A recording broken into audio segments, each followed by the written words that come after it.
What's up, everyone? We are back with another World Cup roundup. This is episode 4. Yes, episode number 4. Yes. An exciting, well, let's say an exciting game yesterday of second halves. Between, who did we have? We had Argentina taking on Mexico. No, sorry, Argentina taking on Poland.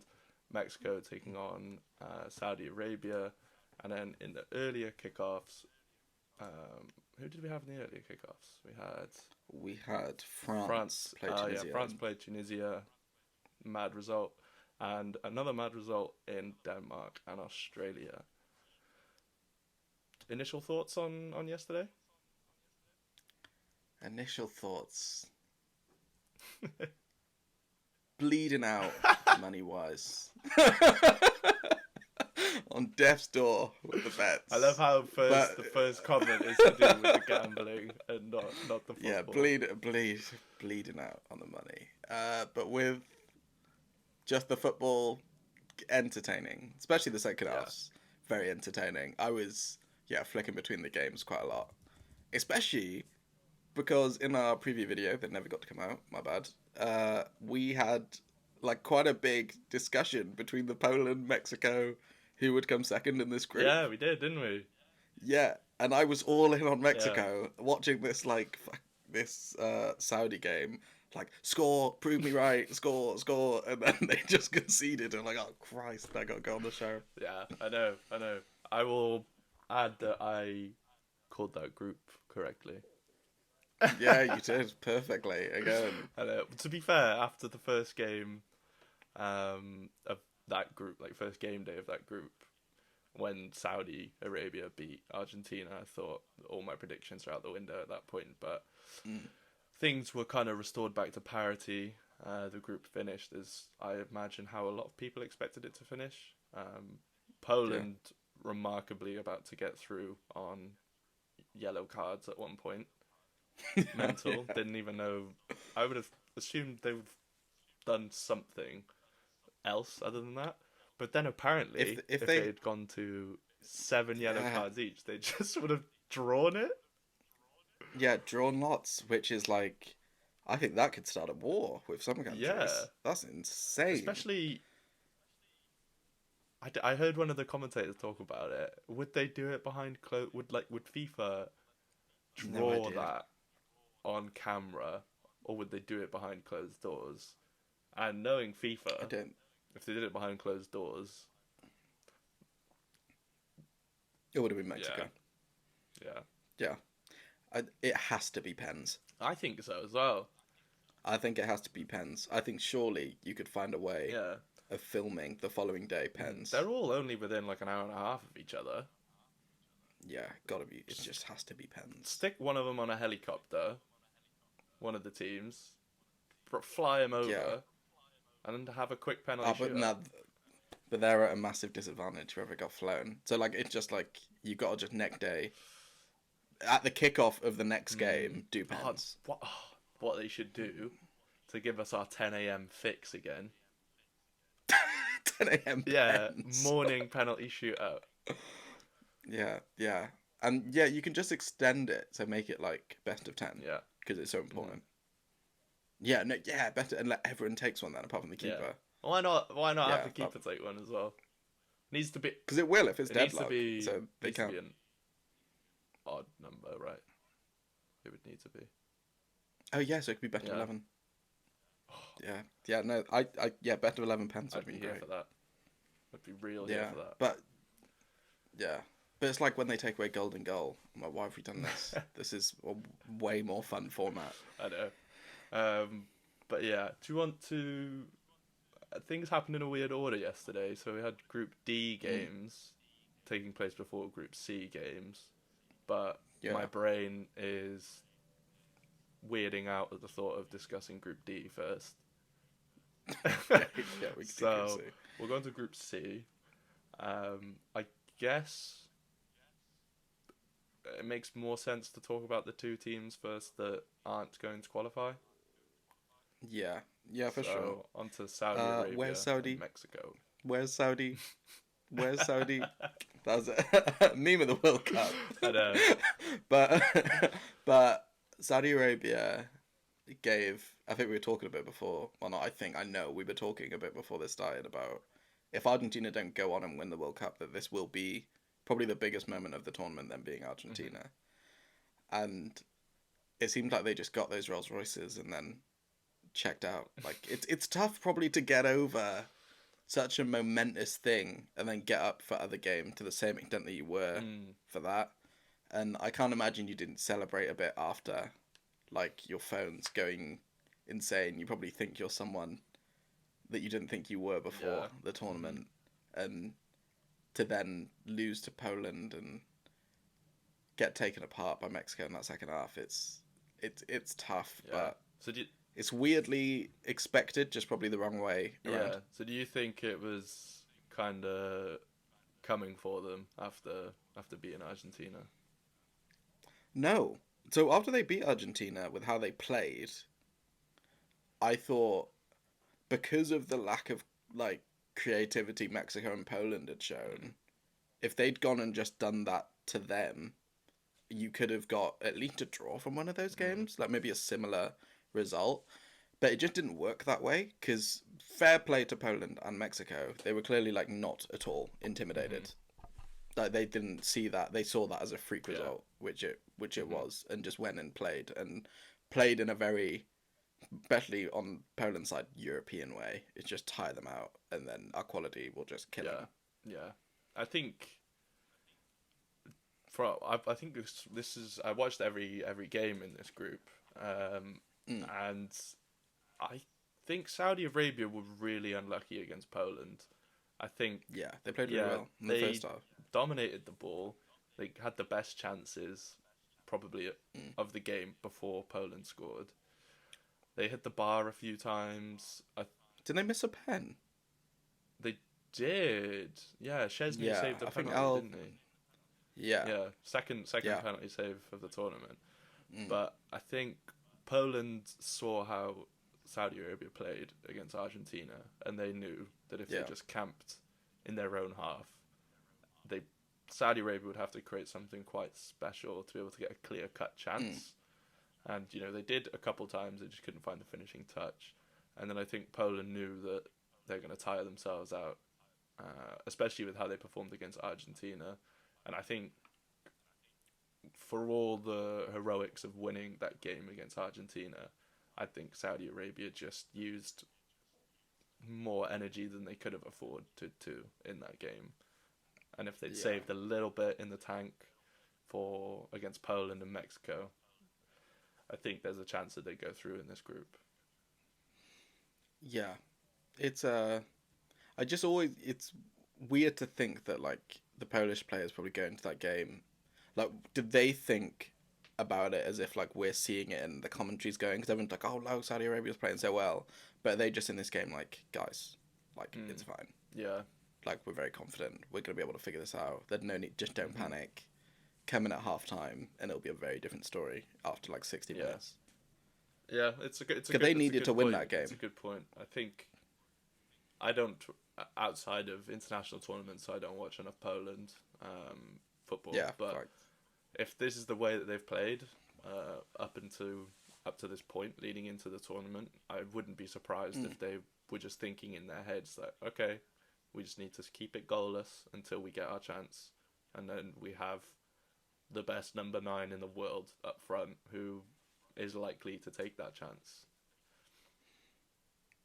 But yeah. Well, we could talk about Poland in a bit, but I think with Mexico, shame streaks over of getting out of the group, let alone to a quarters.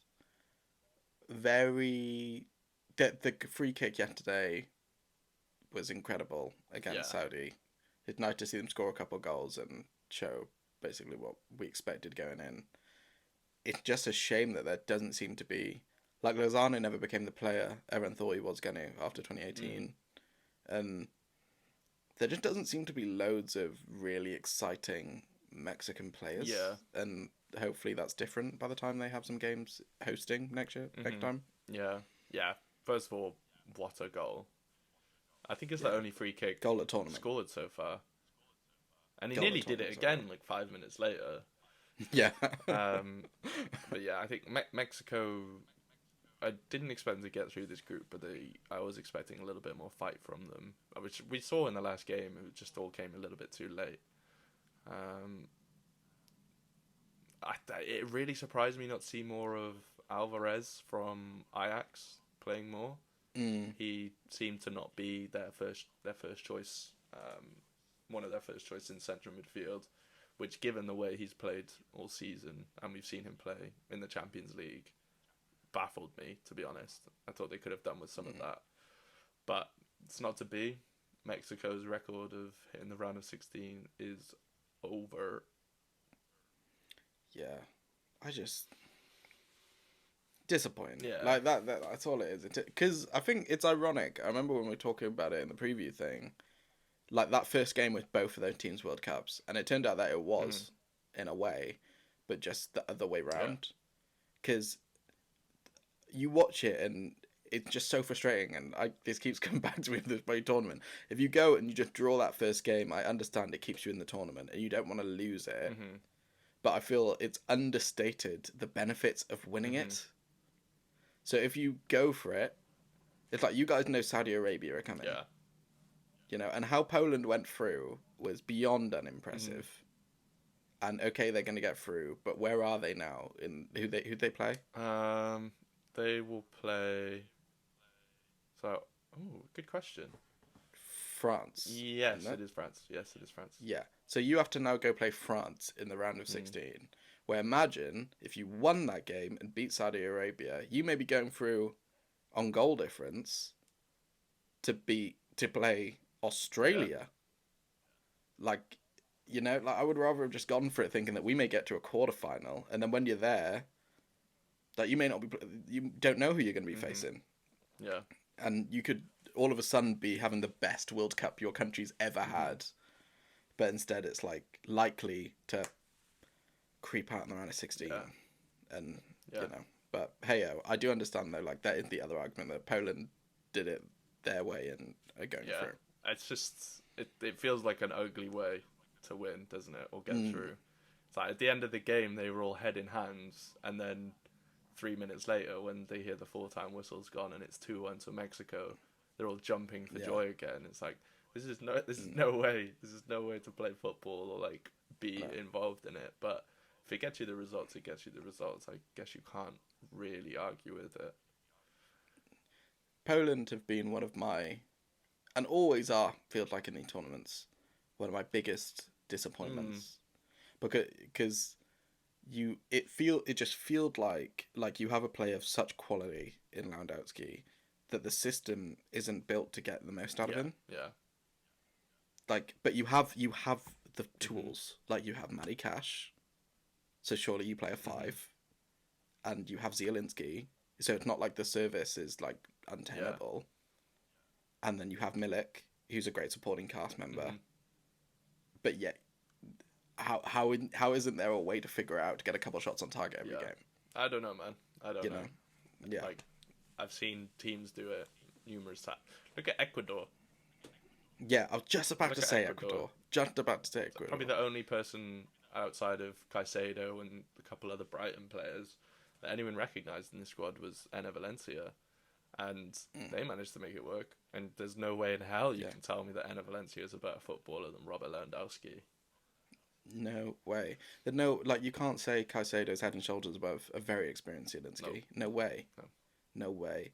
And Matty Cash and Estepinian. Yeah. It's probably a toss up, and that's been very favourable to Estepinian. So like it's the same stuff, and it's tough that. Yeah, but that just setups and coaching. Or what can you do? It's probably better because imagine if they went out and just got battered by Mexico first game. Yeah, true. I think Mexico just really miss that goal threat, don't they? I know we didn't really see much of Raul Jimenez play, but he's not been the same player since that awful incident a few years ago. But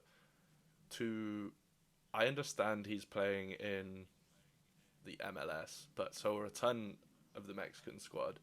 But to not take Javier Hernandez when he scored, I think I saw somewhere he scored like 19 in 30, like in this season. I know the MLS works differently. Wow. How do you not take that?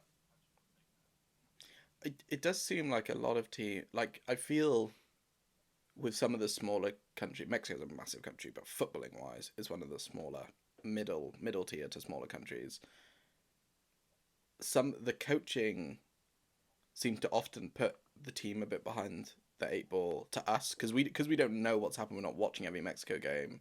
It may have been that it just wasn't working and they figured it out. But I find I do it all the time, especially like all these roundups. It's like I see name, I know. How do they not play? But sometimes it's like sometimes that doesn't mean that's wrong. Mm-hmm. It's like I watch the US, for example, and you bring on that Moore guy at right back who was a liability. Every time he's a liability. Wright, who comes on, it was okay in the first game, but came on liability. And then you look at like Pepe, who I'm not sure if he's even on the bench, didn't get called up. He's like an exciting US striker, doesn't even get a sniff. Yedlin, who like is an option for this. Like surely that's not. That seemed like you just being stubborn. Like Gio Reyna is in the media saying, "I'm fit, I can play," but can't get a run out. Where like Acosta is coming on, who doesn't seem that bad, but like, come on, like 1 minute, and then Aronson can only play 30 minutes. Why can't Weah play up front? Like some of these just seem like fundamentally bad decisions. And when the results haven't been great, doing it your way, stubborn coaches just blow my mind. Yeah. I think you could argue with the US though that those results have been quite good. Oh, you're just going into the tournament. Got you. Yeah. But no, like, maybe he was just right. Yeah.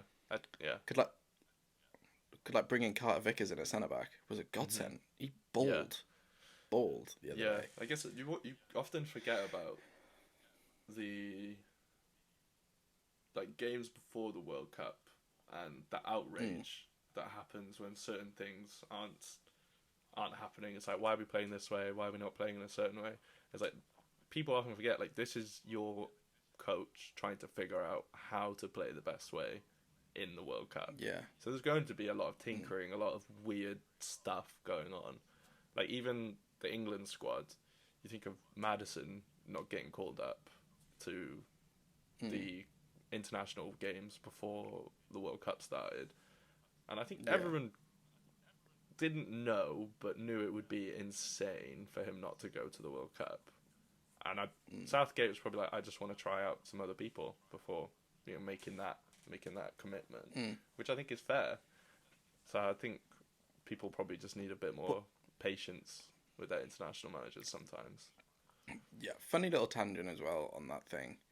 Really, I think it was genius starting Phil Foden because you realised exactly why Phil Foden probably can't start.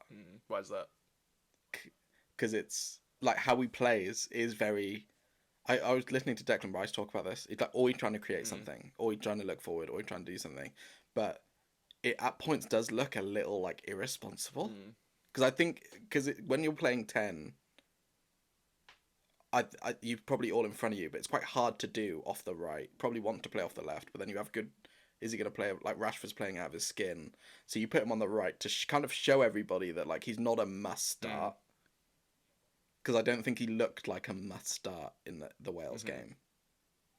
And I think that allows you then not to start him. And even if, say, you didn't bring him on against Senegal, people will be way less mad now than, say, you just kept the normal team trying to keep everybody happy. Yeah. Now it's like you got to start Rashford and say Saka probably starts. I think he deserves to start. But now Sterling's on the bench. So I don't think you bring Foden on before you bring Raheem on. And then it may not be a game where you bring on free attack. Is Grealish going to play? Everyone, and it's much more of a question than it was before. Because I was head in hands, like, play Foden. But after watching, I'm like, oh, maybe it is the best decision not to start him. Because it's just not, unless he's going to play over Mount in that 10. Like, it's tough to pick him over Rashford right now. Yeah, definitely. I think knowing the average football fan, though, they will see goal and be like, why is he not starting? Fairs. Because what did you think about how he played? I I think first half he was pretty subpar, but didn't really Yeah. manage to get on the ball that much. I think in Mm. the second half he came to life a little bit more, but given the performance of the other England players on the pitch, I don't think he stood out. Yeah. Yeah. And that's exactly how I Yeah, took it. And it was just when I have a player in Saka that I know can do everything I want him to do and has the ability to create, it's yeah, like he gets in my yeah. team. I think I think Foden does just have those moments though where he'll do something that no one else on the squad can do. Yeah. Which Like, yeah, it's weird, yeah. isn't it? Because it's like Neymar in a Mm, way, but like when you're not quite there yet because you're very yeah. young and you haven't been in as many of those positions. It's at what point is this like a detriment when we're playing Hmm. France? Yeah. I guess we'll find out. Yeah, but then you have the other side of like Mount will let you down so much Mm, going forward. I think anyway, especially in his current form, that like the upside of Foden. Like I'm starting Foden yeah, there, but it makes sense. I understand if he plays yeah. Mount. I think. But Well, what? I'm the England lineups for some reason I'm always excited to see just because there's going to be outrage regardless. Yeah, love. Yeah, great Yeah, Twitter team. like one of They Rashford, they have, Grealish, Sterling, Saka, and Foden can't start, yeah. and Twitter just melts down. I know. My mum, she was just watching the news and comes in. It's like you look at all this coverage and you see all the other fans. Look how happy they look. But then you like that just isn't the case with I England. know, I know. They're just not a happy No. bunch. Even like Brazil, like they adore it and obviously they're like really passionate. But like at least when they're winning, they're Yeah, cheering. Like they have that side. England is just always head in hands. But Yeah. yeah, But back to Group C. back to Group C. Got one. Wow, we talked a bit about Poland. Is there anything else you want to say on Yeah. Poland? Nah. Just disappointing. Hope France put up to the Yeah, sword. me too, to be honest. Um, Now on to Group C's winners, Argentina. Messi, the GOAT.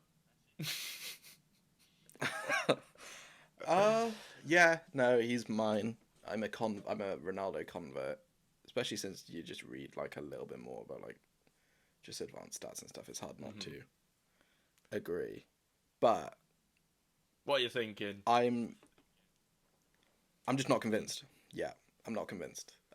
Because Poland, like if you could not break down this team, I Mhm. whatever. And then Mexico, like I'm not impressed by any team in this Yeah, group, yeah. really. Like if they'd beaten an Ecuador 2-0, I would have found that way more Mhm. impressive than any of the teams in this group. It's weird because if they'd just beaten Saudi Arabia, like everyone would be raving, it could have all been fine. But did either Poland or Mexico test them defensively at all? Not really, no. Because I that would that's maybe where, argue Mexico slightly in the first half of their game, but yeah, that's about yeah. it. Although I Because did that's think where, yesterday against Poland, whenever a Polish player got the ball in the sort of middle third or towards like the Argentinian third, they just got swarmed mm, instantly. Like they were yeah, all over them, and like it felt like they were anticipating every bad touch. Like yeah, anytime a Polish player had a bad mm, touch, there was an Argentinian player just to get it out the way. yeah. It just defensively is where I have questions. I'll get onto the good stuff. There are some really big positives, especially from yesterday. But defensively is where the questions were before the tournament. I think defensively they weren't tested since Saudi. The questions are still there. Hmm. I I feel Romero is a bad challenge away from a red Yeah, card. Like if that looks like yeah, it's coming, is coming out snapping hmm, everyone. yeah, Otamendi as yeah, well, very yeah. aggressive. Acuna was hopeless going forward yesterday, but is a solid defender. And Montiel, or was it Molina, It right was back Montiel yesterday? yesterday. Yeah, good Yeah, player. he had a I great like him. game, I thought. Yeah, good player. But again, we will see. Hmm. We will see. I need some defensive stability, and I think if you come there, I just cannot see this team beating France with their Yeah, weapons. no, it's hard, isn't But it? I can see France holding them out Mm. because they have struggled to break teams down for periods. But then there are moments like when the confidence is there, it has glimmers of being quite Mm. electric. Enzo Fernandez is becoming one of my favorite Yeah, players. same. McAllister is a Love baller, him. has been all Hmm. year and was brilliant yesterday.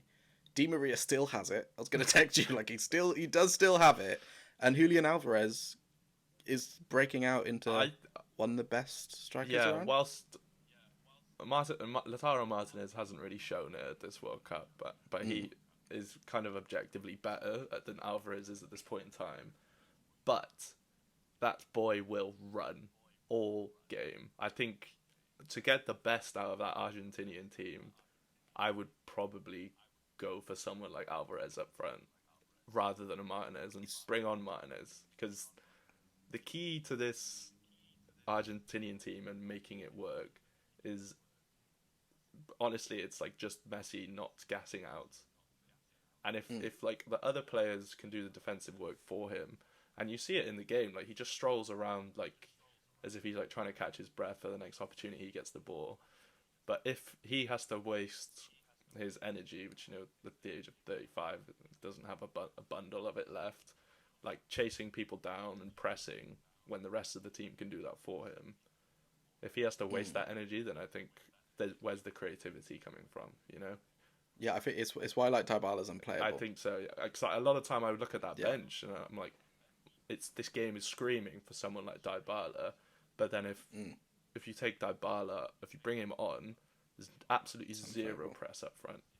And there was a stat yesterday, I think, that just like sort of emphasizes this. I think there were, I don't know how many attacks they had in total, but it felt like a lot watching the game. And there were Mm, only one or two that Messi didn't have any direct involvement in.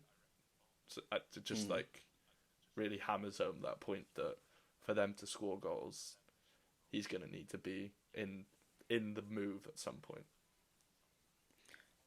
Lautaro is a brilliant footballer. I think is way more of an all-round forward than a Yeah, striker I'd to agree. me.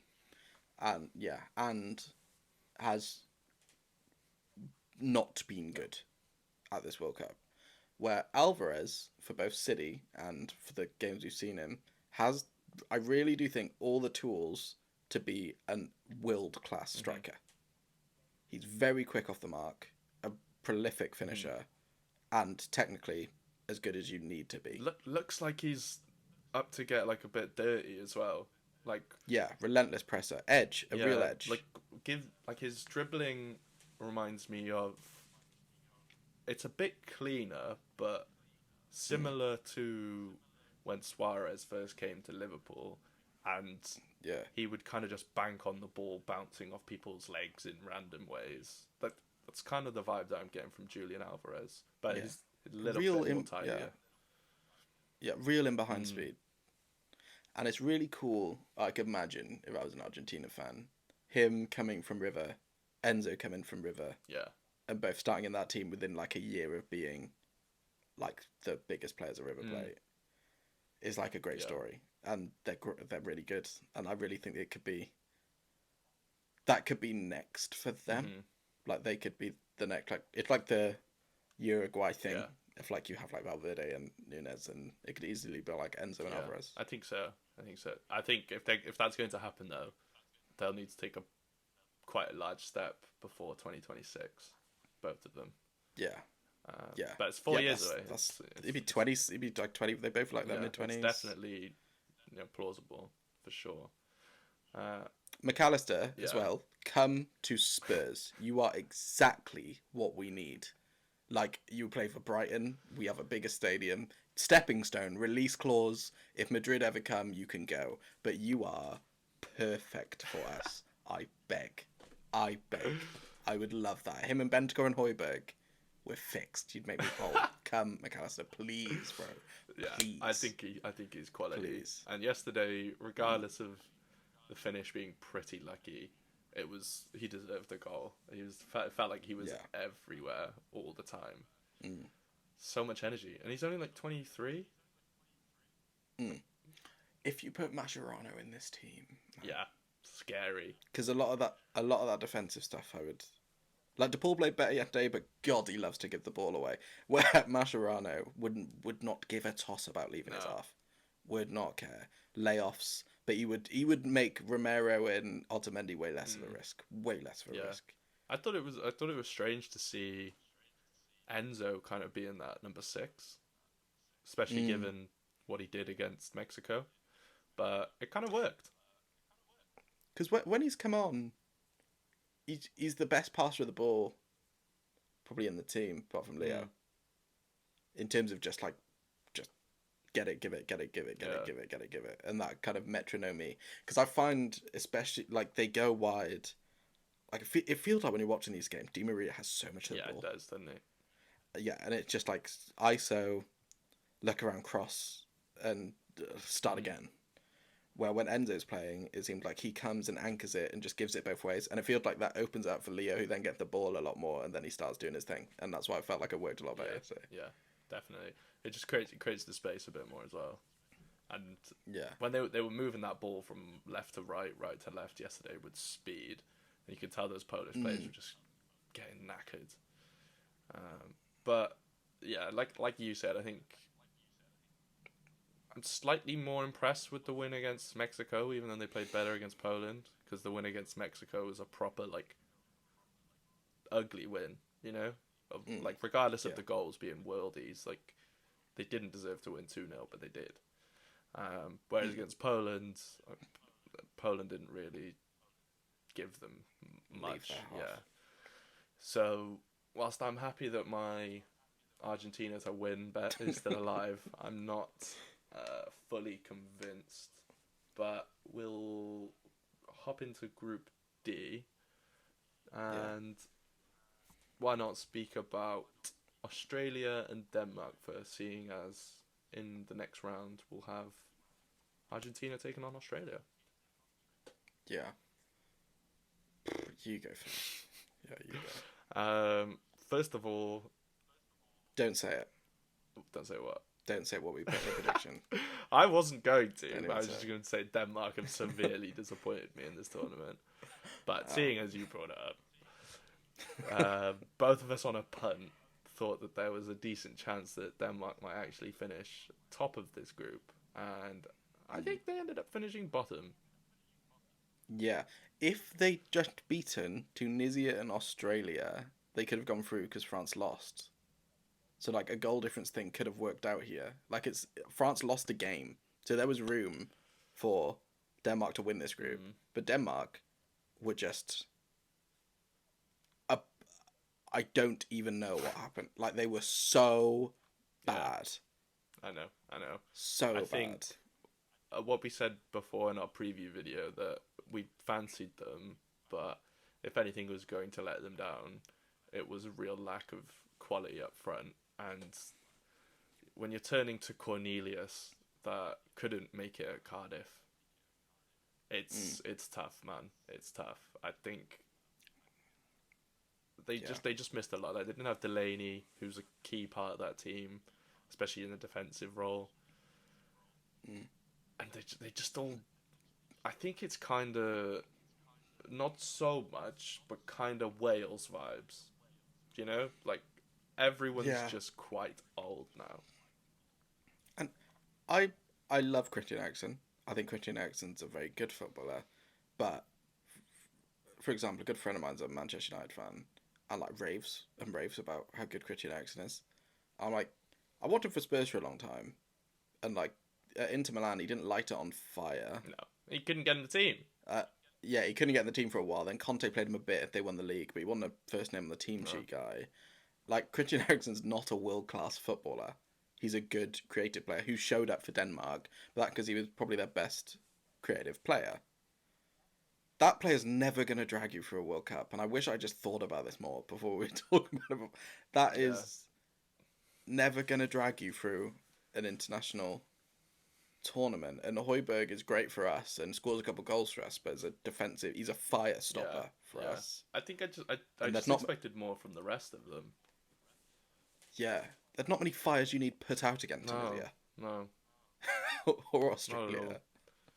not at all. But yeah, I think Denmark take the cake for biggest letdown this tournament. Like we can talk about Wales, but Easy. Wales, mm, nobody fancied them. Some people were like putting a quid on Denmark to win it all. Yeah. It just seems like some of the European teams just can't get out of second gear, like can't get out of their own Mm, way. It's as if they think they're gonna win, so therefore don't try, but don't have that like desperation to it's their not 100%. football. Just no Yeah. urgency, because they're trying, but it's like they concede because that's football, and there's no figuring Mm, out. And it's like Serbia had a bit of that the other yeah. day. God, yeah. Just just no Another answers. stinker from our prediction vid, but Yeah, it's not live. they could still sneak it. They could still sneak it. Yeah. So yeah, Denmark stinker.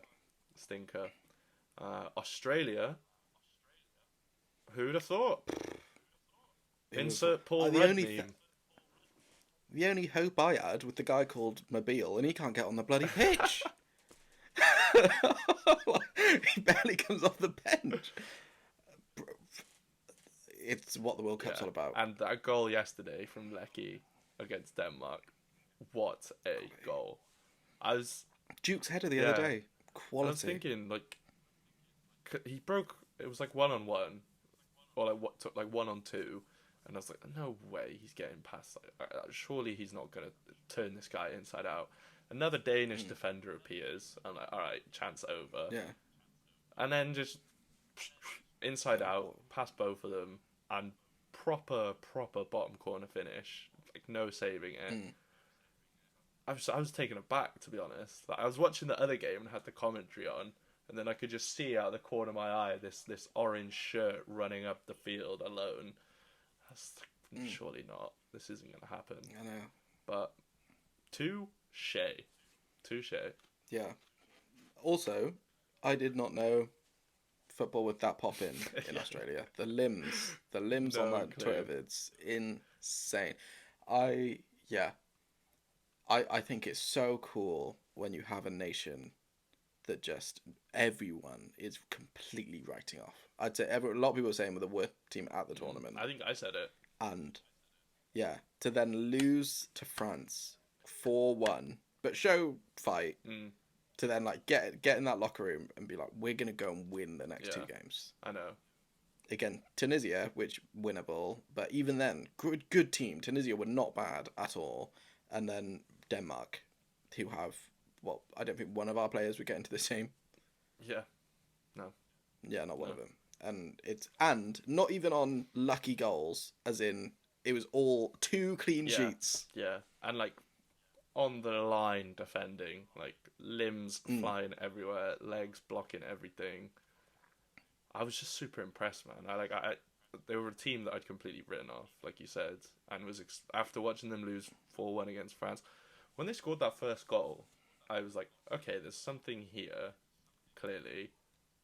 But then they go on to concede 4, and it's like, it's Australia. Like, what does anyone expect? But the way they performed in those other 2 games, just grinding it out, proper gritty, dirty, like hold on for your life performance. Those are hard to do, especially 1-0. Especially at 1-0. And I think where you compare it to Japan, who beat Germany, and must have been on cloud 9 and couldn't figure it out against Costa Rica, who just conceded 7 goals. Yeah. Where Australia don't even have that moment, and instead can galvanise themselves to keep 2 clean sheets. It's insane. Yeah. Like, that's hard. That is hard. Because all you are doing is clearing it. Tackles. Moy, who I'm talking shit about being terrible for Celtic, has been unreal. Yeah. Unreal. Yeah. You can tell as well he's kind of one of the few players in that team with like game experience at a high level. Just the way he's like managing the game at 1-0 and like the choices he's making, who to pass to in certain moments, not taking stupid risks. Yeah, he's been class. He's been class. And I think there was a lot of noise in Australia about Graham Arnold and like the way he sets up his teams, because they're very defensive, not very that fun to watch. But if you're Australia, you just got through to the round of 16 for the first time ever. Yeah. Like, give that man a new contract. Because it's like how Wales tried to play. Like, you need buy-in. Like, it's like you see it in other sports a lot. Like, you can, if you just try really hard, like the athletic caliber of like Denmark is not that much higher than Australia's. So let's just hope you can't use your quality to like figure something out. But often that doesn't happen in football. Yeah. So it's like if we just try harder, we're just gonna work way harder, and we'll win. Yeah. And Suter, shout out Suter, who seemed to be Harry Maguire's like regen in a FIFA game, but with confidence. Aggression 99. Yeah, exactly. Like similar trims, similar like size profiles. Apart from Suter's like 6'7" Big or boy. whatever.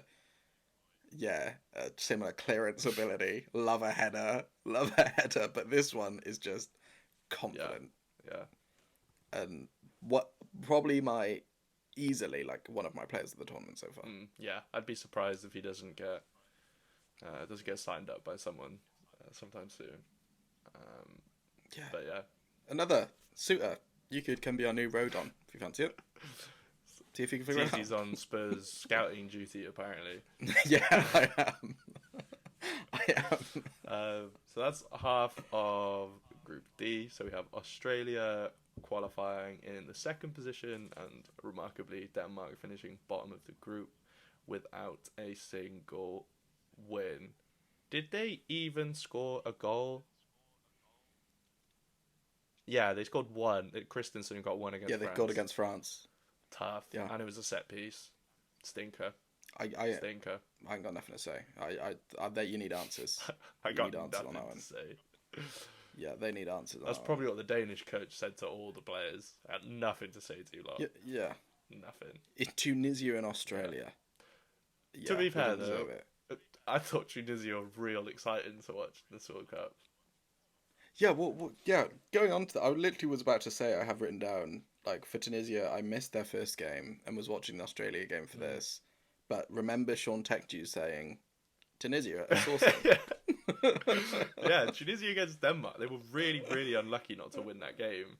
And they probably should have.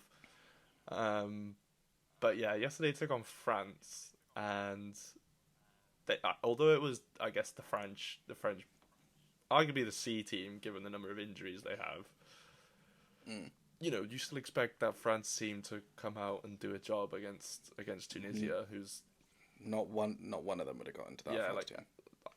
they were saying in commentary before that like 10 of the Tunisian players were actually French. Yeah, like that's all you need to hear. But I thought they were outstanding yesterday. They knew they needed to win by a few goals, and that's what they were going for. And they had France on the ropes. And what a goal! Yeah, was it El Khazri? It wasn't it? Yeah, amazing run. The goat. Amazing run. I think it's kind of lucky with the finish because he's like being dragged back at the same time as which he shoots, which means he can't get a lot of power on the ball, but means it just rolls ever slowly into that like bottom corner. I thought they were fantastic. Yeah, and gets absolutely snapped after. Yeah. I know. Everyone's running over to him celebrating. He's like, my leg. Yeah. Fair play, man. It's just the same stuff. It's like just buy in. Yeah. Like even you lose. They were playing good disappointing football, game. Like it wasn't like. Yeah. Credit to Australia, you got to respect it, but it was more like we get a goal and then we hold on for dear life. Whereas Tunisia were playing ball. Like I'm kind of gutted they didn't make it through, even though Australia made it through. Yeah, you lose to Australia, which must have been heartbreak, and you go and beat France, even if it was the reserves. Those reserves surely all want to get in the team. Yeah, I mean, the reserves, there was like one I hadn't heard of from the French reserves. But like, I didn't even know Diassi got called up or whatever. No idea. Yeah, and Mandanda is still holding on. I know. How is Lafont not in this team? I have no idea. It blew my mind, honestly, seeing. Yeah, How old is he? must be 37. Quick fact check. Must be at least 30. It's 5, 6. Don't say he's 40. Bang on 37. Yeah, bro, I told you, man. I play a lot of football. But then he's definitely. But yeah, maybe it was just one of those like Connor Cody locker room guys. Yeah, but then you don't play them. You know? Yeah. You don't play like everyone takes 3 goalkeepers to a World Cup. Didn't they take 4? Did France take 4? Nah, no way. No way. It was only one team. I think Iran took 4 or something like that. One team took 4. Yeah, I think they were made. I think Iran took 4, and they took one less than the actual needed allocation. They only took like 25 players. Sorry, that was my commentary. I think maybe in the French, they have that squad before the final squad, provisional squad. I think there were a weird number of keepers in there, but yeah, kind of amazing to see Mandander again. Like kind of an OG of FIFA, especially in our day, like FIFA 13, 12. But yeah, I think France in their 2 games prior to this have impressed me a lot. I think Mbappe shout for player of the tournament also so far. I'm getting really sad. Not sad. I'm disappointed for football that you didn't get that move to Real Madrid. Because I think Mbappe might be the best player in the world. Yeah, it's scary, isn't it? Because you watch him, and he had that wow factor that I don't think even. I don't like prime Neymar had it in a different way. Because he didn't have the like athletic wow. He had the technical wow, which like Messi had. But Mbappe's got that like Ronaldo wow when it comes to his athleticism. It's like the different kind of wow. Well, I think I don't know why I'm using wow as the thing to base this around. But like I never watched Ronaldo's you don't watch his technical ability, and that blows my mind. It's the speed, power, and prolificness of it, and like Mbappe is getting there, and he's quicker than Ronaldo I think ever was, especially off the mark. Yeah, I think so. Yeah, and it's not like he doesn't score goals, and he's really hungry for I think he really is there. Yeah, I prior to this tournament, for some reason, I found it hard to see that was the case. I think watching Premier League football every week and seeing Haaland do what he does, and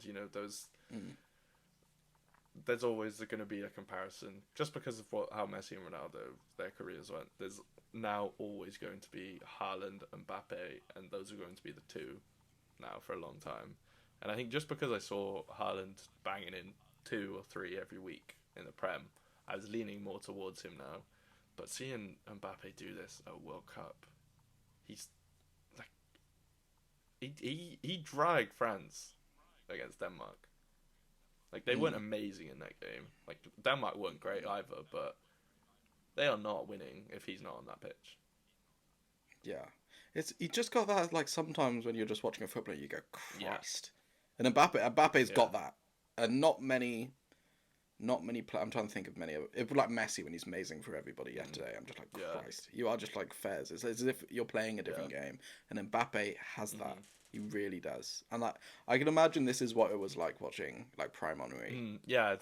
He gives me that vibe because he's not quite like so in control of the ball as a Ronaldinho, I would say, but combination of footballing ability as like a striker and just flat out pace, he is very similar to Thierry. I would love to look at some stats about Ronaldo up to this point, Messi up to this point, Mbappe up to this point. Yeah. Because I do think he is a move away to Real Madrid from it getting stupid. Yeah. Well, how old is Mbappe? 24. Yeah. 24. It should be easy to find.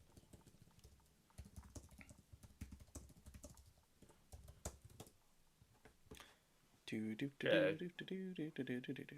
That can't be right. Uh, what? What? I don't know.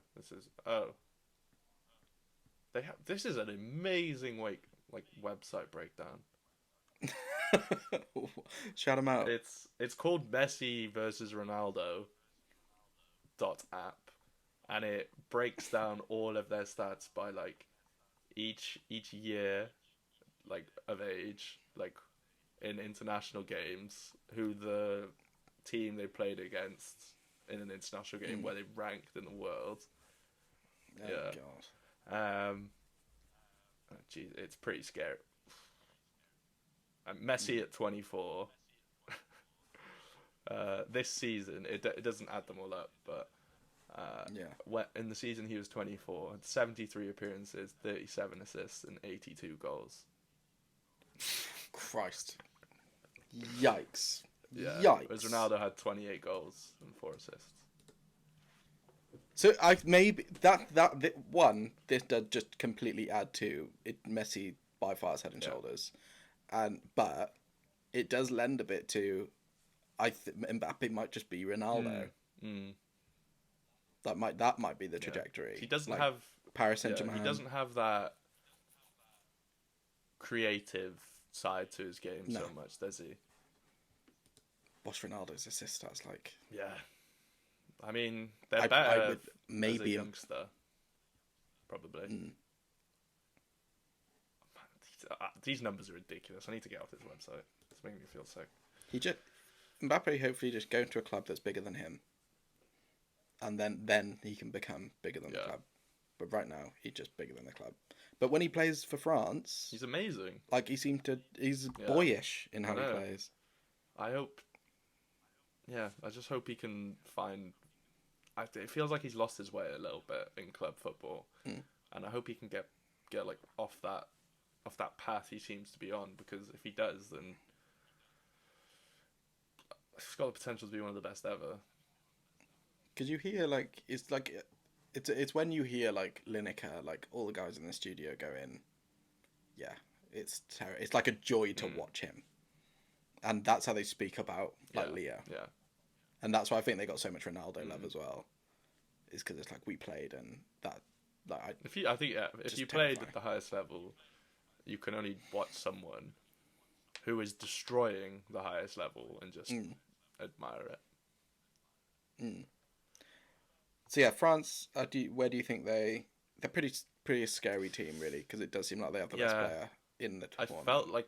Originally I felt like they weren't going to get that far, maybe like quarters, but at this point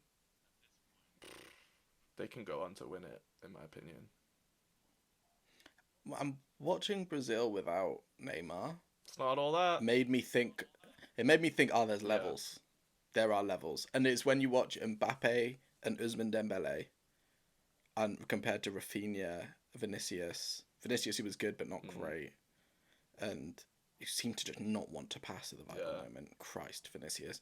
And Rafinha, who I do not think is there yet, from what we've seen. Anthony, who I just don't really like as a footballer, I can't lie. And then Rodrigo, who's breaking out but still not there. But Mbappe, who's there and only getting better. And Ousmane Dembele, who I've got real soft for. I think he's an absolute baller. I think if his name was like Ousmane Dembelefinha, he'd be there, baby. Brazil's like second best player. Too many Dembeles in the world for him to stand up.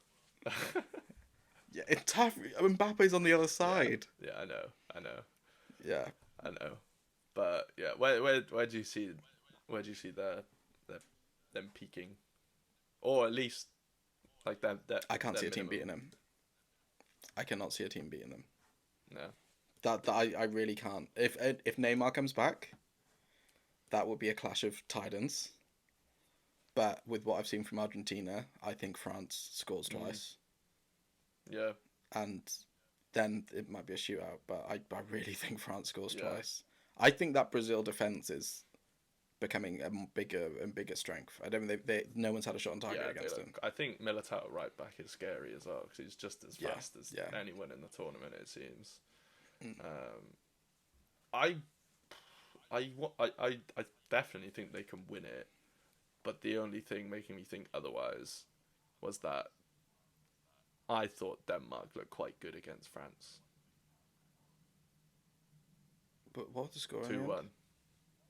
Oh, yeah. And Denmark did look Yeah. in it. And Yeah. they did win just from some Mbappe magic, which, as good as he is unlikely to happen every game. But See, I just think yeah, it might. I definitely think it's plausible. But I'm gonna. Sorry, Yeah. man.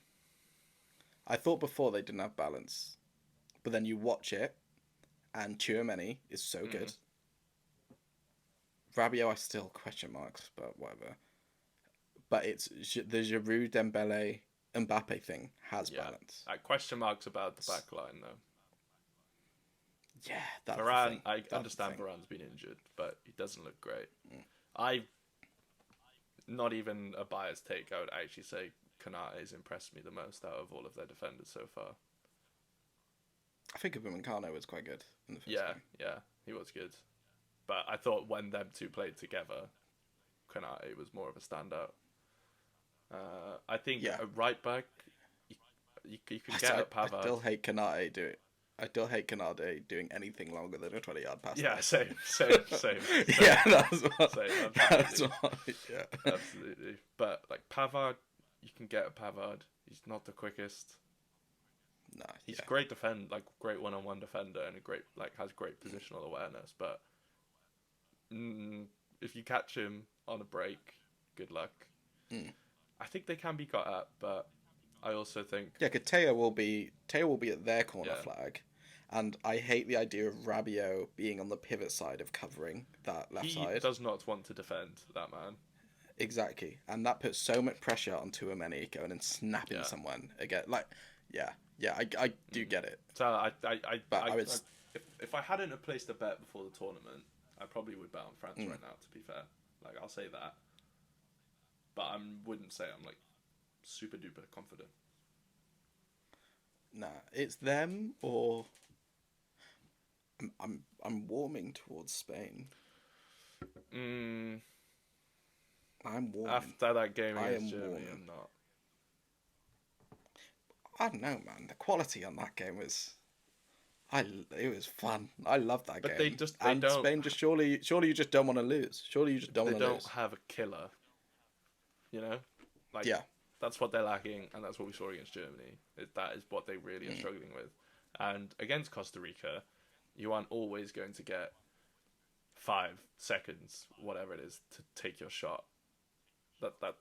Against Costa Rica that happened, but Costa Rica, even though somehow they look like they might potentially qualify, look like the worst team in the tournament. I just think they take away what it seems like a lot of the good teams have needed so far, which is the ball. Yeah, of course. Yeah, and so if you give Argentina way less attempts to attack, it's not like they've been prolific so far. And it's like Brazil without Neymar, are they with way less chances going to be able to unlock that door? And that I'm just not sure as much. Where before I thought Spain had no cutting edge, but they have half of one, kinda. I get it, man. I get it. Yeah, I get it. But okay, so I'm just plotting out France's potential tree here. So they won the group.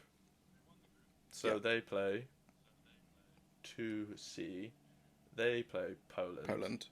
And then they come up against either Senegal or England. It has to be a win. And then in their semi-final, they would come up against who's gonna win Group F? Do we think? It's probably gonna end up being Croatia, isn't it? Yeah, they were good. 2E. Do we think who's going to come second in Group E? Germany or Spain or Japan? Or Costa Rica? They could all do it. I think Germany just should dispatch of Costa Rica today. Okay. So then we would have Croatia taking on Germany, and then either taking on probably Portugal or Serbia. So France are going to have to play Croatia or Portugal probably in the semi-final. I think that's quite a nice road. Yeah. I think it's quite a nice road. I think it's easier than the road the other side. Yeah. Portugal haven't impressed me, but I think that's an interesting game. Great game. Portugal always lose those games though, don't they? They love to lose that game. The amount of semis, quarters against the big team, like they're always just a bit. And with the Ronaldo stuff. Yeah, true. Yeah, and with Ghana. If Ghana got luck, Mbappe's going to have a lot of it. But yeah, that's all of yesterday's games gone through. And we are actually officially over the halfway mark in terms of games played in the World Cup. We now only have Group E, F, G, and H to decide. And then it's knockout football, baby. Your favourite time of the year. And no second legs. Love it. Love it. Yeah, I love a no second leg. I wish they did that for like the first, up until the semis of the Champions League. Would be interesting. But then someone's got to play at home, don't they? Yeah, it should just be winners, group winners. It can be like seeded. Yeah. I'm just tired of well, basically it's because we always lose. So like it'd be quite nice to have a couple knockouts, you know? By we, he means Spurs. Tottenham, yes. Tottenham. Alright, we have been going for a while. Yeah, this is like an hour. It's probably a good time to call it. Yeah, we have a fun segment tomorrow. So if it's not in tomorrow's vid, it will have its own vid at some point. Yeah, teaser. And then today's games. What have we got? So today we have, first off, at 3:00, Croatia take on Belgium. Vital game. Canada take on Morocco. So what it looks like here, I think if Croatia beat Belgium, let me get the table up. So if Croatia beat Belgium, Belgium are out. If Croatia draw with Belgium, Belgium are out. Yeah, it's not looking good, bruv. Unless Canada beat Morocco by 2. Yeah. No, by 3. It's a loser. Yeah, it's a loser goes home day. So, and if Belgium beat Croatia by 1-0, then Croatia will go through on goals 4 versus Morocco. But if Morocco beat Canada, then they can finish top of the group. I know. Come on, Morocco. I'm back in Morocco. Come on, Morocco. Yeah, 2 African teams to go through to the round 16 as well. And then Group E. Oh, this is a tight one. So we've got Spain on 4 points, Japan on 3 points, Costa Rica on 3 points, and somehow Germany on 1 point. So, Spain take on Japan. So whoever wins that, or if it's a draw, well, whoever wins goes through, or if it's a draw, Spain go through. And Costa Rica take on Germany, and Germany would need to win. Germany need to win to go through, and they would need Japan to not get a result, essentially. No, because if Japan draw, they're on 4. Yeah. So, like, they can win through goal difference. Yeah, but Germany have a slightly better goal difference right now. That's slightly worse. Slightly worse, sorry. Yeah, so they'd need to just score a couple. Japan are kind of going to want what Spain are going to do. Could they get Spain are going to step up? Spain are going to keep the ball. Japan can sit in and just counter. Yeah. And Spain haven't faced that. That is usually Spain's kryptonite. I'm back in Japan. Not. I don't think they're going to win, but I want them to win. Because then we lose Germany, which who doesn't want that? Oh yeah, imagine if Germany win like 8-0. That would be brutal. Yeah, and then Spain go out. That can't happen. Football doesn't work that way, surely. I think it's more likely Costa Rica get a draw. Yeah, I'd agree. Yeah, than that happening. I'd agree. So it's another day of important games. Two groups that are really really close. No qualifier decided in either of them. So Cheeky hot take though, before we go. If Germany go through here, have you got like no hope for oh no, them? if they get to the knockout stage, anything's on the table. Yeah, I could. If Germany sneak through here, I would not be surprised to see No. them get to a semi and maybe like beat Yeah. France If anyone could do it, it's or the something, Germans. something weird. If anyone Yeah, can do it, it's yeah. the Germans. Wait, let's just have a look here at my tree. So Group E. So yeah, if they came second, they would be on France's side. Ooh. Which is the easier side? Easier Yeah. side. And you don't have to play them until the semi. I think this side, the other side's the easier side. I just don't want to play Argentina or Yeah. Brazil. In that, But yeah. I think if you're Argentina or Brazil, it's the easier side. Oh yeah. You yeah, don't want to play But- the elite European teams, do you? Nah, yeah. But yeah, I guess that's a good time to sign it off. 100%. Yeah, another day of exciting football games to look forward to. And we'll be back tomorrow to round those up. Yeah, come on, Japan. Episode number 5. Konnichiwa World Cup round of 16.